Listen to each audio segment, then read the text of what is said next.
Wakil Ketua Dewan Pakar Tim Kampanye Nasional atau TKN Prabowo Gibran, yakni Budiman Sujatmiko menjelaskan terkait program makan siang dan susu gratis.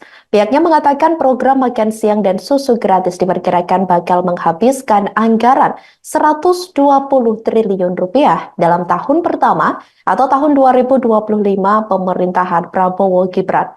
Budiman mengakui bahwasannya anggaran tahun pertama itu masih jauh dari target pembiayaan awal yang mencapai 450 triliun rupiah per tahun.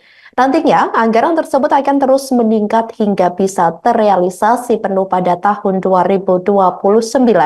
Saat ditemui awak media pada Kamis 22 Februari 2024, ia mengungkapkan hal tersebut. Namun begitu, Budiman tidak merinci berapa anak-anak yang menjadi penerima manfaat makan siang dan susu gratis pada tahun pertama.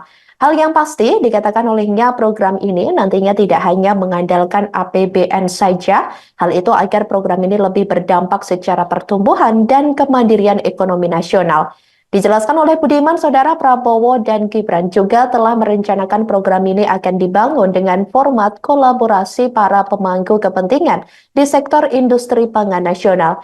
Ia menerangkan pembelanjaan hulu, hilirisasi komoditi pangan skala kabupaten, serta konsep collaborative farming yang melibatkan industri pangan nasional akan mewarnai implementasi program makan siang dan susu gratis.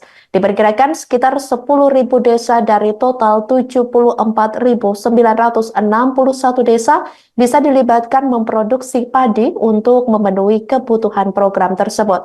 Lebih lanjut, Budiman mengatakan nantinya ada 20.000 desa bisa membangun peternakan ayam, pedaging, dan petelur, penggembukan sapi, serta usaha sapi perah. Selain itu, Saudara, ada 2.000 desa nelayan yang dapat diandalkan untuk penyediaan ikan segar, serta ribuan desa lainnya dilibatkan dalam pemenuhan kebutuhan sayur mayur, buah-buahan, hingga bumbu masak untuk penyediaan makan siang gratis.